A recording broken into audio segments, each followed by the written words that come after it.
ಎಲ್ರಿಗೂ ನಮಸ್ಕಾರ. ಮತ್ತೊಂದು ಸಾಹಿತ್ಯ ಸಂಚಿಕೆಗೆ ತಮ್ಮೆಲ್ಲರಿಗೂ ಆತ್ಮೀಯವಾದಂತಹ ಸ್ವಾಗತವನ್ನು ನಾನು ಬಯಸ್ತಾ ಇದ್ದೇನೆ.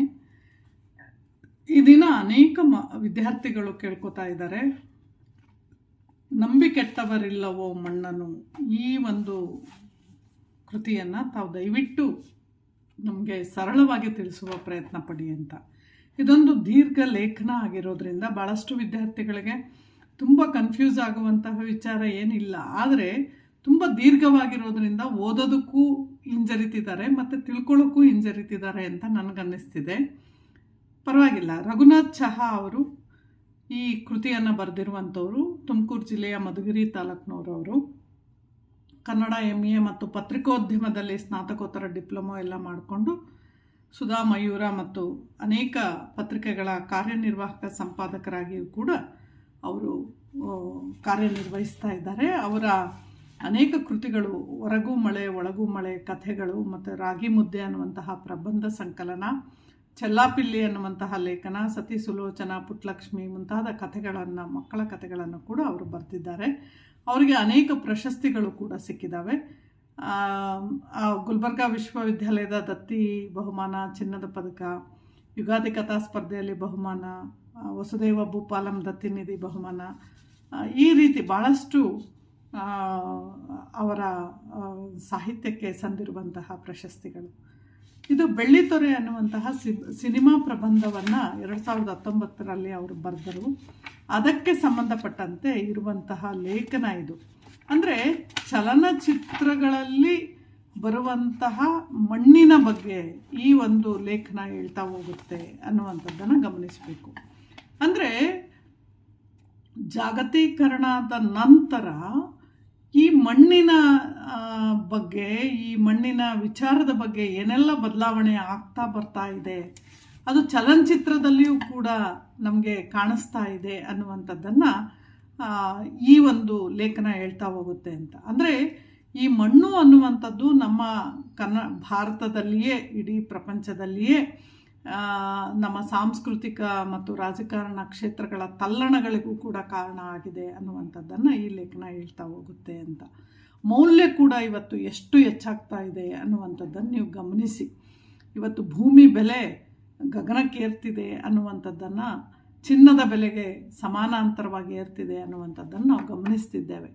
ಆದರೆ ಕೃಷಿಕನ ಬದುಕು, ಈ ಮಣ್ಣನ್ನು ನಂಬಿ ಬದುಕಿದಂತಹ ಕೃಷಿಕನ ಬದುಕು ಚಿನ್ನದಷ್ಟು ಆಗಿದೆಯಾ ಅಂತಂದರೆ ಭಾಳಷ್ಟು ಸಲ ಇಲ್ಲ. ಇದೊಂದು ನೋವಿನ ಸಂಗತಿ. ಕೃಷಿಯೇ ಭಾರತದ ಬೆನ್ನೆಲುಬು ಅನ್ನುವಂತಹ ಮಾತನ್ನು ನಾವು ಹೇಳ್ತೀವಿ. ಆದರೆ ಕೃಷಿಕರ ಬದುಕು ಬೆನ್ನು ಮುರ್ಕೊಂಡಿದೆ, ಅಡ್ಡಾದಿಡ್ಡಿ ಬಿದ್ದಿದೆ ಅಂತಂದರೆ ತಪ್ಪಾಗಲಿಕ್ಕಿಲ್ಲ. ಇವತ್ತು ಗಣಿಗಾರಿಕೆಯನ್ನು, ಈ ಭೂಮಿಯನ್ನು ಬಗೆದು ದುಡ್ಡು ಮಾಡುವಂಥವರು ಅನೇಕ ದೊಡ್ಡ ಪ್ರಮಾಣದಲ್ಲಿ ನಾವು ಕಾಣಿಸ್ಕೋತಾ ಇರುವಂಥವರು ರಾಜಕಾರಣಿಗಳು ಇನ್ನೊಬ್ಬರು ಆಗ್ತಾ ಇರುವಂಥದ್ದನ್ನು ನಾವು ನೋಡ್ತಿದ್ದೇವೆ. ಆದರೆ ಈ ಲೇಖನ ಕೃಷಿಯನ್ನು ಆಧರಿಸಿ ಬದುಕಿದಂತಹ ಅನೇಕ ಚಲನಚಿತ್ರಗಳು ಏನು ಬಂದ್ವಲ್ಲ ಕನ್ನಡದಲ್ಲಿ, ಅದರ ಬಗ್ಗೆಯೇ ಮಾತಾಡ್ತಾ ಹೋಗುತ್ತೆ. ಅಂದರೆ ನಂಬಿ ಕೆಟ್ಟವರಿಲ್ಲವೋ ಮಣ್ಣನ್ನು ನಂಬಿ ಯಾರೂ ಕೆಟ್ಟಿಲ್ಲ ಅನ್ನುವಂತಹ ವಿಚಾರಗಳನ್ನು ನಮ್ಮ ಚಲನಚಿತ್ರಗಳು ಬಿಂಬಿಸ್ತಾ ಹೋದ್ವು ಅನ್ನುವಂಥದ್ದು. ಇವತ್ತು ಮಣ್ಣನ್ನು ನಂಬಿ ಯಾರೂ ಕೆಟ್ಟಿಲ್ಲ. ಆದರೆ ಕೃಷಿ ಮಾಡ್ತಿದ್ದಾರೋ ಅವರು, ಅಥವಾ ಅದನ್ನು ರೆಸಾರ್ಟ್ ಮಾಡ್ಕೊಂಡಿದ್ದಾರೋ, ಅಥವಾ ಇನ್ನೇನೋ ಕಮರ್ಷಿಯಲ್ ಆಗಿ ಬಳಸ್ತಿದ್ದಾರೋ ಅನ್ನೋದು ಭಾಳ ಮುಖ್ಯ. ಇಲ್ಲಿ ಒಂದು ಪ್ರಸಂಗವನ್ನು ಅವರು ಕೊಡ್ತಾ ಹೋಗ್ತಾರೆ. ಬೇಂದ್ರೆ ಮತ್ತು ಮಧುರ ಚೆನ್ನರ ಒಂದು ಅಂತಿಮ ಸಂಸ್ಕಾರದ ಸಂದರ್ಭದಲ್ಲಿ, ಮಧುರ ಚೆನ್ನನ ಅಂತಿಮ ಸಂಸ್ಕಾರಕ್ಕೆ ಹೋಗಿದ್ದಂತಹ ಬೇಂದ್ರೆ ಆ ಮಣ್ಣಲ್ಲಿ, ಗೋರಿಯಲ್ಲಿ ಅವರ ಹೆಣವನ್ನು ಇಡುವಾಗ ಮಣ್ಣು ಹಾಕ್ತಾರಲ್ಲ, ಆವಾಗ ಅವ್ರು ಹೇಳ್ತಾರಂತೆ, ನಾವು ಮಧುರ ಚೆನ್ನರನ್ನು ನಾವು ಮಣ್ಣಲ್ಲಿ ಊತಿಲ್ಲ, ಅವರನ್ನು ಬಿತ್ತಿದ್ದೇವೆ ಅಂತ. ಮಣ್ಣು ಯಾವತ್ತೂ ಕೂಡ ಏನನ್ನಾದರೂ ಬೆಳೀತಾ ಹೋಗುತ್ತೆ ಹೊರತು ಅದು ಇದಾಗೋದಿಲ್ಲ ಅನ್ನುವಂಥದ್ದು. ಆ ಮಾತನ್ನೇ ಇಲ್ಲಿ ಅವರು ಚಂದವಳ್ಳಿಯ ತೋಟ ಮತ್ತು ಬೆಟ್ಟದ ಜೀವ ಎರಡೂ ಚಲನಚಿತ್ರಗಳ ಬಗ್ಗೆ ಹೇಳ್ತಾ ಹೋಗ್ತಾರೆ. ಚಂದವಳ್ಳಿಯ ತೋಟವನ್ನು ನಿರ್ದೇಶನ ಮಾಡಿದವರು TV ಸಿಂಗ್ ಠಾಕೂರ್ ಅವರು, ರಾಜೇಂದ್ರ ಸಿಂಗ್ ಬಾಬು ಅವರ ತಂದೆಯವರು, ಮತ್ತು P ಶೇಷಾದ್ರಿ ಅವರು ಬೆಟ್ಟದ ಜೀವ ಅನ್ನುವಂತಹ ಪಿಕ್ಚರನ್ನು ತೆಗಿತಾರೆ. ಚಂದವಳ್ಳಿ ತೋಟ ತರಾಸು ಅವರ ಕಾದಂಬರಿಯನ್ನು ಆಧರಿಸಿ ಬಂದಂತಹ ಪಿಕ್ಚರು. ಬೆಟ್ಟದ ಜೀವ ಶಿವರಾಮ್ ಕಾರಂತರ ಕಥೆ ಕಾದಂಬರಿಯನ್ನು ಆಧರಿಸಿ ಬಂದಂತಹ ಚಲನಚಿತ್ರ. ಈ ಎರಡೂ ಚಲನಚಿತ್ರಗಳಲ್ಲಿ ಇಬ್ಬರೂ ಚಂದವಳ್ಳಿಯ ತೋಟದಲ್ಲೂ ಮತ್ತು ಇದರಲ್ಲೂ ಬೆಟ್ಟದ ಜೀವದಲ್ಲೂ ಇಬ್ಬರೂ ನಾಯಕರು ಕೂಡ ಆ ಭೂಮಿಯನ್ನು ಇಟ್ಕೊಂಡು ತಾವು ಬಂದು ಆ ಭೂಮಿಯಲ್ಲಿ ಈ ಆಳು ಕೊಂಪೆಲಿ ಒಂದು ತೆಂಗಿನ ಮರನೂ ಬೆಳೆಯಲ್ಲ ಅಂತ ಅಂದ್ಕೊಂಡೆ ಅಲ್ಲಿಗೆ ಅದನ್ನು ತೋಟವನ್ನಾಗಿ ಮಾಡಿ ಚಂದವಳ್ಳಿಯ ತೋಟವನ್ನಾಗಿ ಮಾಡುವಂತಹ ಒಂದು ನಾಯಕನ ಪಾತ್ರ ನಾವು ಚಂದವಳ್ಳಿ ತೋಟದಲ್ಲಿ ನೋಡ್ತೇವೆ. ಆನಂತರದಲ್ಲಿ ಸ್ವಾರ್ಥಿಗಳ ಪಾಲಾಗಿ ಅದು ಕುಟುಂಬ ಊರು ಎರಡೂ ಬಿಡಬೇಕಾದಂತಹ ಪರಿಸ್ಥಿತಿಯನ್ನು ಆ ಕಥೆಯ ಕೊನೆಯಲ್ಲಿ ನಾವು ನೋಡ್ತೇವೆ. ಅದೇ ರೀತಿ ಬೆಟ್ಟದ ಜೀವ ಅನ್ನುವಂತಹ ಚಲನಚಿತ್ರದಲ್ಲಿಯೂ ಕೂಡ ಆ ಏನು ನಾಯಕ ಏನು ಮಾಡ್ತಾನೆ, ಅವನು ಕೂಡ ಎಷ್ಟು ಚೆನ್ನಾಗಿ ಆ ಬೆಟ್ಟವನ್ನು ಕಡಿದು ತೋಟ ಮಾಡ್ತಾನೆ ಗೋಪಾಲಯ್ಯ. ಆದರೆ ಕೊನೆಯಲ್ಲಿ ಸ್ವಾರ್ಥಿಗಳ ಇದಕ್ಕೆ ಸ್ವರ್ಗದ ತುಣುಕಿನಂತಿದ್ದಂತಹ ಅವನ ಜಮೀನನ್ನು ಆ ಕಾನುಮೂಲೆ ಅನ್ನುವಂಥದ್ದು ಆನಂತರದಲ್ಲಿ ರೆಸಾರ್ಟ್ ಆಗಿ ಪರಿವರ್ತನೆ ಆಗುತ್ತೆ ಅನ್ನುವಂಥದ್ದನ್ನು ಕೂಡ ಆ ಚಲನಚಿತ್ರಗಳು ತೋರಿಸ್ತಾ ಹೋಗ್ತವೆ. ಅಂದರೆ ಮನುಷ್ಯನ ಸ್ವಾರ್ಥ ಹೇಗೆ ಭೂಮಿಯಿಂದ, ಅದು ಭೂಮಿಯಾಗೇ ಇದೆ, ಆದರೆ ಅದು ಕಮರ್ಷಿಯಲ್ ಆಗಿ ಹೇಗೆ ಕನ್ವರ್ಟ್ ಆಗ್ತಾ ಹೋಯಿತು ಅಂಥೇಳಿ. ಅಂದರೆ ಭೂಮಿಯ ಬಗ್ಗೆ ಕೃಷಿಕರ ಬಗ್ಗೆ ಹೊಂದಿದ್ದಂತಹ ಪ್ರೀತಿಗೆ ಈ ಎರಡೂ ಚಲನಚಿತ್ರಗಳು ಭಾಳ ಮುಖ್ಯ ಅನ್ನುವಂಥದ್ದನ್ನು ಹೇಳ್ತಾರೆ. ಮತ್ತು ಭೂಮಿ ಇರೋದು ಕೂಡ ಒಂದು ಸ್ವಾಭಿಮಾನದ ಸಂಕೇತವಾಗಿತ್ತು. ಅಂದರೆ ಸ್ವತಂತ್ರದ ಸಂಕೇತ. ನಾನೊಬ್ಬ ಕೃಷಿಕ ಅಂತ ಹೇಳ್ಕೊಳ್ಳಿಕ್ಕೆ ಭಾಳಷ್ಟು ಜನ ಹೆಮ್ಮೆ ಪಡ್ತಿದ್ರು ಅನ್ನುವಂಥದ್ದು. ಅದನ್ನೇ ಚೋಮನ ದುಡಿಯಲ್ಲಿ ಶಿವರಾಮ್ ಕಾರಂತರ ಕಥೆ, ಒಬ್ಬ ಅಸ್ಪೃಶ್ಯ ತಾನು ಒಂದು ಭೂಮಿಯನ್ನು ಹೊಂದಬೇಕು ಅಂತೇಳಿ ಆಸೆ ಪಡುವಂತಹದ್ದನ್ನು ಚೋಮನ ದುಡಿಯಲ್ಲಿ ಶಿವರಾಮ್ ಕಾರಂತರು ತೋರಿಸ್ತಾ ಹೋಗ್ತಾರೆ. ಅಂದರೆ ಅವನು ಚೋಮ ಒಬ್ಬ ಅಸ್ಪೃಶ್ಯ, ಆತ ತನ್ನ ಕೈಯಲ್ಲೂ ಕೂಡ ತಾನೂ ಕೂಡ ನೇಗಿಲನ್ನು ಇಟ್ಕೊಂಡು ಭೂಮಿಯನ್ನು ಒಂದು ಅಂಗೈ ಅಗಲವಾದರೂ ಕೂಡ ನಾನು ಭೂಮಿಯನ್ನು ಹೊಂದಿ ಅದನ್ನು ಇದು ಮಾಡಬೇಕು ಅನ್ನುವಂಥದ್ದು ಅವನ ಕನಸು. ಆದರೆ ಇದನ್ನು ಚಲನಚಿತ್ರವಾಗಿ ತರ್ತಾರೆ. ಜಿ ವಿ ಅಯ್ಯರು ಭೂದಾನ ಮಾಡಿದಾಗಲೂ ಕೂಡ. ಅಂದರೆ ಚೋಮನ ದುಡಿಯಲ್ಲಿ ಕೂಡ ಅವನು ಏನಾದರೂ ನೇಗ್ಲು ಹಿಡಿದುಬಿಟ್ರೆ ಮೇಲ್ವರ್ಗದವರು ಯೋಚನೆ ಮಾಡೋದೇನಂತಂದರೆ ನಾವು ನಮ್ಮ ದೈವಕ್ಕೆ ಇದು ಬರುತ್ತೆ ಅನ್ನುವಂಥದ್ದನ್ನು ಯೋಚನೆ ಮಾಡ್ತಾರೆ ಅಂತ. ನೇಗ್ಲನ್ನು ಆತನ ಮೇಲ್ವರ್ಗದವರ ನಂಬಿಕೆಗೆ ಬಲಿಯಾಗಿ ಆ ಕೊನೆಯಲ್ಲಿ ಆತ ನೇಗ್ಲನ್ನು ಮುರಿದು ಎಸೆಯುವಂಥದ್ದನ್ನು ಕೂಡ ನಾವು ಚೋಮನ ದುಡಿ ಚಲನಚಿತ್ರದಲ್ಲಿ ನಾವು ನೋಡ್ತೇವೆ. ಆನಂತರದಲ್ಲಿ ಬಂದಂತಹ ಭೂದಾನ ಕೂಡ ಅದು ವಿನೋಬಾ ಭಾವೆಯವರು ಒಂದು ಚಳುವಳಿಯನ್ನು ಮಾಡ್ತಾರೆ. ಯಾರತ್ರ ಸಿಕ್ಕಾಪಟ್ಟೆ ಭೂಮಿ ಇದೆ ಅವರು ಯಾರಿಗಿಲ್ಲ ಅವರಿಗೆ ದಾನ ಮಾಡಿ ಅನ್ನುವಂಥದ್ದು ಒಂದು ಚಳುವಳಿ. ಆ ಸಂದರ್ಭದಲ್ಲಿ ಬಂದಂತಹ ಚಲನಚಿತ್ರವನ್ನು ಜಿ ವಿ ಅಯ್ಯರ್ ಅವರು ನಿರ್ದೇಶನ ಮಾಡ್ತಾರೆ. ಆ ಚಲನಚಿತ್ರದಲ್ಲಿ ರಾಜ್ಕುಮಾರು, ಕಲ್ಯಾಣ್ ಕುಮಾರು, ಉದಯ್ ಕುಮಾರ್ 3 ಜನ ಅಭಿನಯಿಸಿದ ಒಂದು ಏಕೈಕ ಚಿತ್ರ ಅದು. ಅದರಲ್ಲಿ ಕೂಡ ಭೂದಾನದಲ್ಲಿ ಭೂಮಿಯನ್ನು ಹೊಂದುವ ಹಂಬಲ ಹೇಗೆ ಈಡೇರಿಸ್ಕೋತಾರೆ, ಈಡೇರಿಸ್ಕೋಬೇಕು ಅಂದರೂ ಕೂಡ ಊರಿನ ಶ್ರೀಮಂತರ ಕುತಂತ್ರದಿಂದಾಗಿ ಹೇಗೆ ಅದು ಅವ್ರಿಗೆ ಕೈಗೆ ದಕ್ಕಲಾರ್ದಾಗ ಮಾಡ್ತಾರೆ ಅನ್ನುವಂತಹ ಕಥೆಯನ್ನು ಅಲ್ಲಿ ಹೇಳ್ತಾ ಹೋಗ್ತಾರೆ. ಅಂದರೆ ಚೋಮನಂತವರಿಗೆ ಅಥವಾ ಭೂದಾನದಲ್ಲಿ ಬರುವಂತಹ ಒಬ್ಬ ಏನು ಕೆಳವರ್ಗದವರಿಗೆ ಯಾವತ್ತಿಗೂ ಕೂಡ ಭೂಮಿ ಸಿಗಲಾರ್ದಂತೆ ಮಾಡುವಂತಹ ಮೇಲ್ವರ್ಗದವರ ಒಂದು ಕುತಂತ್ರವನ್ನು ಕೂಡ ಈ ಚಲನಚಿತ್ರಗಳು ಬಿಂಬಿಸಿದ್ವು ಅನ್ನುವಂಥದ್ದನ್ನು ಹೇಳ್ತಾರೆ. ಅಂದರೆ ಇಲ್ಲಿ ಅವರು ಅಲೆಕ್ಸಾಂಡರಿನ ಮತ್ತು ಕಥೆಯನ್ನು ಜ್ಞಾಪಿಸ್ಕೋತಾರೆ. ಜೊತೆಗೆ ಟಾಲ್ಸ್ಟಾಯ್ನ ಕಥೆ, ಒಬ್ಬನಿಗೆ ಎಷ್ಟು ನೆಲ ಬೇಕು ಅನ್ನುವಂಥದ್ದನ್ನು ಎಲ್ ಗುಂಡಪ್ಪನವರು ಕನ್ನಡಕ್ಕೆ ತಂದಿದ್ದಾರೆ. ಆ ಕಥೆಯನ್ನು ಕೂಡ ಇಲ್ಲಿ ಜ್ಞಾಪಿಸ್ಕೋತಾರೆ. ಅಂದರೆ ಒಬ್ಬನಿಗೆ ಎಷ್ಟು ನೆಲ ಬೇಕು ಅಂತ. ಅಲ್ಲಿ ಒಬ್ಬ ಹೇಳ್ತಾನಂತೆ, ನೋಡಿ ಯಾರಿಗೆ ಎಷ್ಟು ನೆಲ ಬೇಕಾದರೂ ತೊಗೋಬೇಕು. ರಾಜ ಹೇಳ್ತಾನಂತೆ, ಯಾರಿಗೆ ಎಷ್ಟು ನೆಲ ಬೇಕಾದ್ರೂ ತೊಗೋಬೋದು, ನೋಡಿ ಬೆಳಗ್ಗೆ ಆಯಿತಾ, ಇವತ್ತು ಬೆಳಗ್ಗೆ ಸೂರ್ಯ ಹುಡ್ತಿದ್ದಾಗೆ ನೀವು ಬಂದು ಇಲ್ಲಿ ನಿಂತ್ಕೊಳ್ಳಿ, ಇಲ್ಲಿಂದ ಆ ಗುಡ್ಡ ಕಾಣಿಸ್ತಿದೆಯಲ್ಲ ಅಲ್ಲಿಂದ ಎಷ್ಟು ನೆಲಕ್ಕೆ ಬೇಕಾದ್ರೂ ನೀವು ಹೋಗಿ ಅಂತ. ಮನುಷ್ಯನಿಗೆ ಆಸೆ ಎಷ್ಟಿರುತ್ತೆ ನೋಡಿ. ಆಗಂತಿದ್ದಂಗೆ ಎಲ್ಲ ಜನ ಓಡೋಕ್ಕೆ ಶುರು ಮಾಡ್ತಾರಂತೆ. ಆದರೆ ರಾಜ ಕರೆದು ಹೇಳ್ತಾನಂತೆ, ನೋಡಿ ನೋಡಿ ನೋಡಿ ನೀವು ಓಡ್ತಾ ಇದ್ದೀರಲ್ಲ, ವಾಪಸ್ಸು ನೀವು ಎಷ್ಟು ಜಾಗ ಬೇಕು ಅಂತ ಹೋಗಿರ್ತೀರೋ ಅಷ್ಟು ಜಾಗ ನಿಮಗೆ ಕೊಡೋದು ಯಾವಾಗ ಅಂದರೆ ನೀವು ಸಂಜೆ ಒಳಗೆ ಸೂರ್ಯ ಮುಳುಗೋದ್ರಲ್ಲಿ ವಾಪಸ್ಸು ಯಾರು ಬರ್ತೀರಿ ಅಷ್ಟು ಜಾಗ ನಿಮಗೆ ಅಂತ. ಮನುಷ್ಯನ ಆಸೆ ಕೊನೆಯಲ್ಲಿ ಹೋಗ್ತಾರೆ ವಾಪಸ್ಸು ಬರಲಿಕ್ಕೆ ಆಗೋದಿಲ್ಲ, ಸೂರ್ಯ ಮುಳುಗೋಗ್ತಿದ್ದಾನೆ, ವಾಪಸ್ ಬರೋಕ್ಕಾಗ್ತಿಲ್ಲ, ಅಯ್ಯೋ ಸೂರ್ಯ ಮುಳುಗೋಗ್ತಿದ್ದಾನೆ ಅಂತೇಳಿ ಕೂಗಾಡ್ಕೊತಾ ಹೋಗ್ತಾರಂತೆ. ಅವರಿಗೆ ಅಷ್ಟು ದಕ್ಕೋದಿಲ್ಲ ಅನ್ನುವಂಥದ್ದು. ಒಬ್ಬನಿಗೆ ಎಷ್ಟು ನೆಲ ಬೇಕು, 3 ಗೇಣು, ಈ ದೇಹ ಉಳ್ಲಿಕ್ಕೆ ಎಷ್ಟು ಬೇಕೋ ಅಷ್ಟು ಸಾಕು ಅನ್ನುವಂಥದ್ದನ್ನು ಟಾಲ್ಸ್ಟಾಯರ ಕಥೆ ಹೇಳುತ್ತೆ ಅನ್ನುವಂಥದ್ದನ್ನು ಇಲ್ಲಿ ತರ್ತಾರೆ. ಇನ್ನು ಭಾಳ ಮುಖ್ಯವಾಗಿ ಇಲ್ಲಿ ಚೋಮನ ಕಥೆಗೆ ಜೊತೆಯಾಗಿಯೇ ಮರಳಿ ಮಣ್ಣಿಗೆ ಚೋಮ ಅಂತೇಳಿ ಒಂದು ಲೇಖನವನ್ನು ಪ್ರಜಾವಾಣಿಯಲ್ಲಿ ಒಂದು ಲೇಖನ ಬರುತ್ತೆ. ಅದರಲ್ಲಿ ಗಿರಿಗೌಡರು ಅನ್ನುವಂಥವರು ಬಗ್ಗೆ ಒಂದು ಕಥೆ, ಅದು ಇತ್ತೀಚೆಗೆ 2017ರಲ್ಲಿ ಬಂದಂತಹ ಕಥೆ. ಅದು ಅಂದರೆ ಒಬ್ಬ ಗಿರಿಗೌಡ ಅನ್ನುವಂಥವನು ಮಂಗಳೂರಿನ ಬಜ್ಪೆ ಬಳಿಯ ಕುಡುಬಿ ಅನ್ನುವಂಥದ್ದಲ್ಲಿ ವಾಸ ಆಗಿದ್ದ, ಕುಡುಬಿ ಪದವಿನಲ್ಲಿ ವಾಸವಾಗಿದ್ದ. ಅವನ ಭೂಮಿ ವಿಶೇಷ ವಿತ್ತ ವಲಯಕ್ಕೆ ಅಂದರೆ ಗೌರ್ಮೆಂಟು ಸ್ವಾಧೀನಪಡಿಸ್ಕೊಂಡಾಗ ಕೂಡ ಅವನಿಗೆ ಬೇರೆ ಜಾಗ ಕೊಡಲಿಕ್ಕೆ ಗೌರ್ಮೆಂಟ್ ಹುಡುಕಾಟ ನಡೆಸಿ ಕಡೆಗೆ ಕೃಷಿ ಜಮೀನನ್ನು ಕೊಡುತ್ತೆ. ಅದು 2017ರಲ್ಲಿ ಅವನು ಯಾರೆಲ್ಲರ ಹತ್ರಕ್ಕೆ ಹೋಗಬೇಕು ಅಲ್ಲೆಲ್ಲ ಹೋಗಿ ಬಡ್ದಾಡಿ ಆ ಭೂಮಿಯನ್ನು ಹಂಗೂ ಹಿಂಗೂ ಪಡೀಲಿಕ್ಕೆ ತುಂಬ ಕಷ್ಟಪಟ್ಟು ಸಂಸದರನ್ನು, ಶಾಸಕರನ್ನು, ಮುಖ್ಯಮಂತ್ರಿಗಳನ್ನು ಎಲ್ಲ ಕಡೆಗೂ ಹೋಗಿ ಅಂತೂ ಅವನು ಪಡೀಲಿಕ್ಕೆ ಕಷ್ಟಪಡ್ತಾನೆ. ಗಿರಿಯಗೌಡರ ಸಮುದಾಯದಲ್ಲಿ ಗಾಡಿಯ ಅನ್ನುವಂತಹ ಒಂದು ಧಾರ್ಮಿಕ ನೇತೃತ್ವದ ಪದವಿ, ಅದು ದೈವಾರಾಧನೆ ಮಾಡುವಂತಹ ಪದವಿ, ಕುಡುಬಿ ಸಮುದಾಯದವರ ಒಂದು ಆಚರಣೆ ಕಟ್ಟುಪಾಡುಗಳದು, ಅದನ್ನು ಕೂಡ ತನ್ನ ತಲೆಮಾರಿಗೆ ಸಿಗಬೇಕು ಅಂದಾಗ ನನಗದು ಪದವಿ ಬೇಡ ಅಂತ ಕೂಡ ಗಿರಿಯಗೌಡ ಅದನ್ನು ನಿರಾಕರಿಸಿರ್ತಾನೆ. ಮತ್ತು ಅವನಿಗೆ ತನ್ನ ಗಿರಿಯಗೌಡರು ಬ್ಯಾಂಕ್ನಲ್ಲಿ ಸಾಲ ಮಾಡಿ ಆ ಸಾಲದ ಪತ್ರಕ್ಕೆ ಸಹಿ ಪಡೆಯೋ ನೀತಿಯಲ್ಲಿ ಬೃಹತ್ ಮೊತ್ತವನ್ನು ಕೂಡ ಜಮೆ ಮಾಡಿದರೂ ಕೂಡ ಕೃಷಿ ಭೂಮಿಗಾಗಿ ನೀಡಿದ ಪರಿಹಾರ ಹಣ ಅದೆಂದು ಗೊತ್ತಾದ ಕೂಡಲೇ ಗಿರಿಗೌಡ ಅದನ್ನು ನಿರಾಕರಿಸ್ತಾನೆ. ತನ್ನ ಕಣ್ಣಿನ ಆಪರೇಷನ್ನಿಗೂ ಕೂಡ ಆ ದುಡ್ಡನ್ನು ಅವನು ಮುಟ್ಟೋದಿಲ್ಲ ಅಂತ. ಅಂದರೆ ಒಬ್ಬ ಮನುಷ್ಯ ಹಿಂಗೂ ಇರ್ತಾನ ಅನ್ನುವಂಥದ್ದು. 80 ವರ್ಷದ ಹಣ್ಣು ಮುದುಕ ಕರಿಬೇವು ಸೊಪ್ಪಿನ ಕಟ್ಟುಗಳನ್ನು ಹೊತ್ತು ಜೀವನ ಸಾಗಿಸಿ, ಅಂದರೆ ಆಸೆ ಹಿಂಗೂ ಗೆಲ್ಬೋದಾ ಅನ್ನುವ ರೀತಿಯಲ್ಲಿ ಕಡೆ ತನಕ ಬದುಕಿದಂಥ ಗಿರಿಗೌಡ ತನಗೆ ಬಂದಂತಹ ಭೂಮಿಯನ್ನು ಬೇರೆಯವರ ಹೆಸರಿಗೆ ಬರೆದುಕೊಟ್ಟು ಸತ್ತ ಅನ್ನುವಂಥದ್ದನ್ನು ನಾವು ನೋಡ್ತೇವೆ.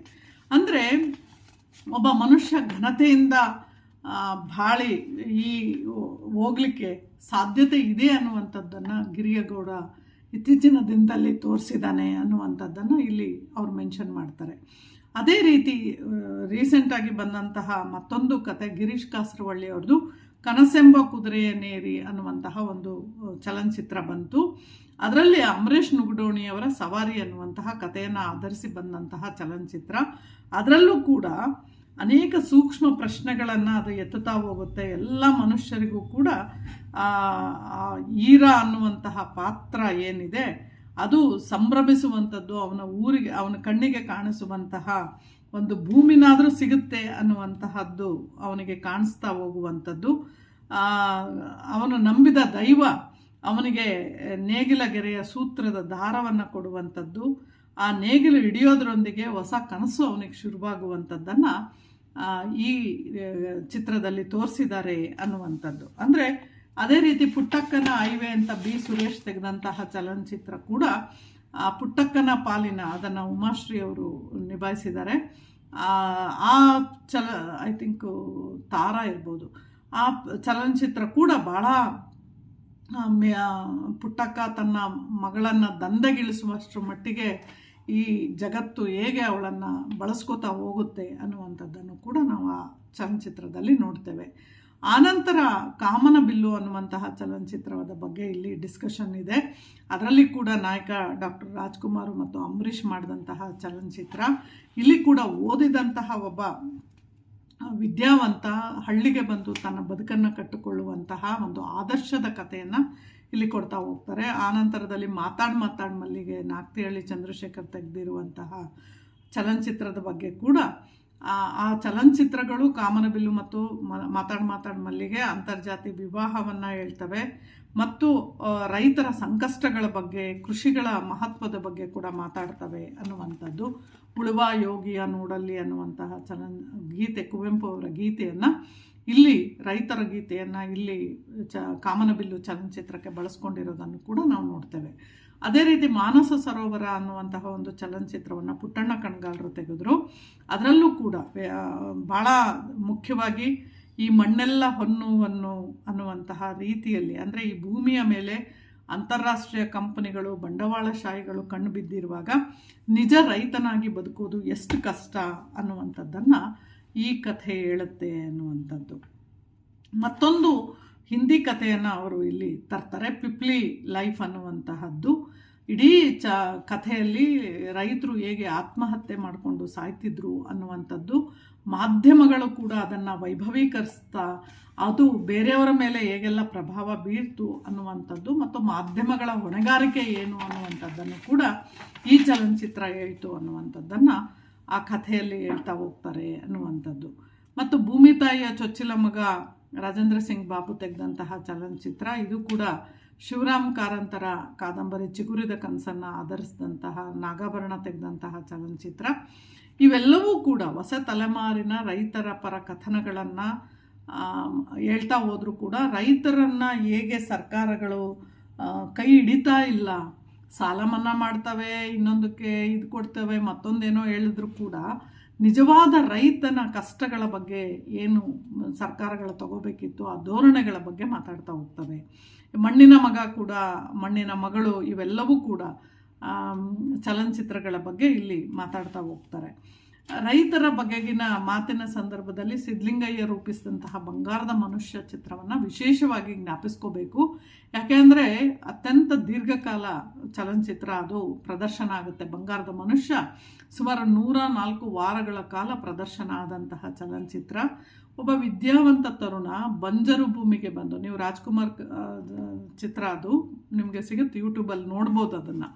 ಅದರಲ್ಲಿ ರಾಜೀವಪ್ಪ ಅನ್ನುವಂತಹ ರಾಜೀವನ ಪಾತ್ರವನ್ನು ಮಾಡಿ ಆತ ಬಂಜರು ಭೂಮಿಯಲ್ಲಿ ಬಂಗಾರದ ಮನುಷ್ಯ ಆಗದು ಎಂದು ಕೈಲಾಗದು ಎಂದು ಕೈಕಟ್ಟಿ ಕುಳಿತರೆ ಸಾಗದು ಕೆಲಸವು ಮುಂದೆ ಅನ್ನುವಂತಹ ಒಂದು ಹಾಡಿದೆಯಲ್ಲ, ಅದು ಆ ಚಲನಚಿತ್ರಕ್ಕೆ ಅಳವಡಿಸ್ಕೊಂಡು ಆ ಚಲನಚಿತ್ರ ಅದ್ಭುತವಾಗಿ ರೈತರು ಬದುಕನ್ನು ಕಟ್ಕೊಳ್ಳಿಕ್ಕೆ, ಅಂದರೆ ಭಾಳ ಜನ ಅದನ್ನು ಇನ್ಸ್ಪೈರ್ ಆಗಿ ನಗರಕ್ಕೆ ಬಂದಂಥವರು ವಾಪಸ್ಸು ಹಳ್ಳಿಗಳಿಗೆ ಹೋಗಿ ಬದುಕನ್ನು ಕಟ್ಕೊಂಡ್ರು ಅನ್ನುವಂಥದ್ದನ್ನು ಕೂಡ ನಾವು ನೋಡ್ತೇವೆ.